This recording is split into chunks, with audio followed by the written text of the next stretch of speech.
Okay, Mark, would you tell us about your experiences at the Cielo Drive property? Yes, first my name is Mark Christopher Nelson, and I've been a psychic medium in the Los Angeles area for the last 7-8 years. I've worked as a psychic medium for many years before that.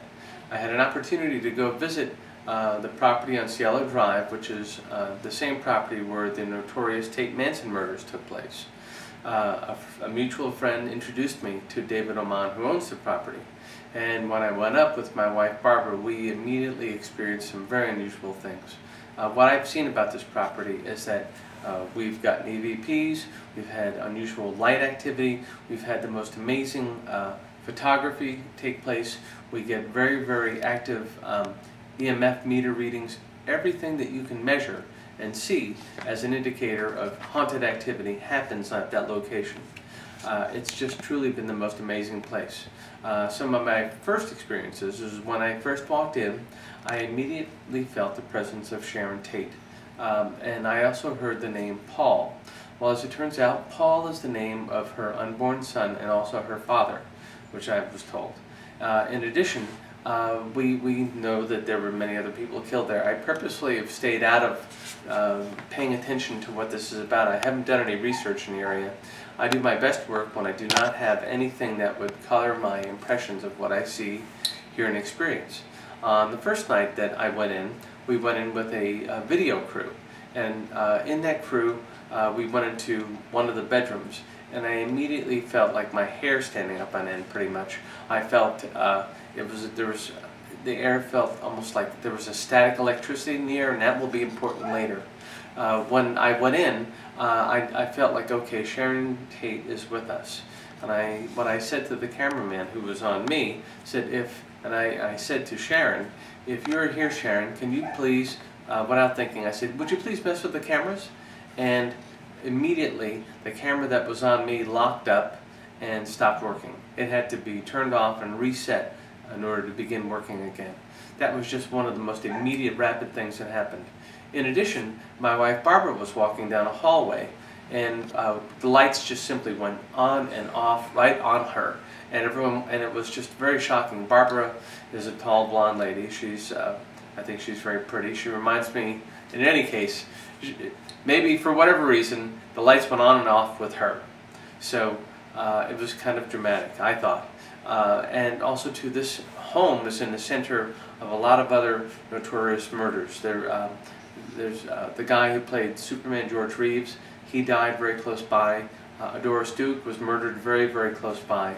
This place just feels like a hotbed of activity. One of the things that I heard Sharon Tate say is that they remain on that location because they don't want to be known just for how they ended their lives. She feels that so much of the focus is not on what they did in their lives, along with she and the other victims, but what they did in their lives. One of the things that I heard Sharon say is that we are still beautiful. We are beautiful again, actually, is what she said. And I found that to be very, very important and beautiful. And the idea that they are not only how they ended, they are the total sum of their lives. In addition, I heard Jay Sebring, and this was something when we were being recorded. I heard Jay Sebring say, I had big plans. And then immediately we caught an EVP saying, I had big plans, in another voice. It was completely different from mine, and it coincided almost at the same time. We know it wasn't an echo, it was a different cadence. It wasn't just a sound of what I was saying, but it happened at almost the same time. Well, one of the most interesting things, I've been to this location several times, and one of the most interesting things that happened was on our last visit, when Barbara and I and two of our friends from Pacific Coast Paranormal, Stefan Brigatti and Tara Mead, went to the location with the owner David Oman. And when we got there, we again, as always, felt like we were being watched. As soon as I walked in, I felt like I blinked and I could see Sharon Tate there walking towards me, and I just thought, oh my gosh, this is going to be another active, interesting evening. And then we walked around the house, as we always do, and I feel like my hair stands up. I feel like they reach out and touch us. I don't think that they're there all the time, but it's one of those things that if you show up to talk, they're going to be there to talk with you. In this last visit, a friend of ours, Stefan, started taking photos when Barbara and I were walking around, and there's some of the most interesting photos I have ever seen.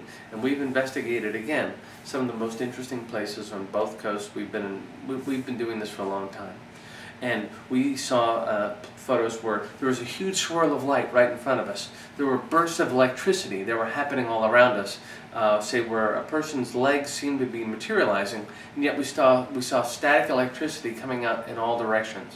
It was simply phenomenal in my mind. I've never seen evidence like this. I have seen orbs, but these orbs seem to be very attracted to Barbara and myself and other people. In any case, I think that this is a great story. I found this to be the most rewarding place I've investigated, and I look forward to the chance to go back again. Thank you. Do you believe that the Cielo Drive house is haunted? Of course I do. It's incredibly haunted.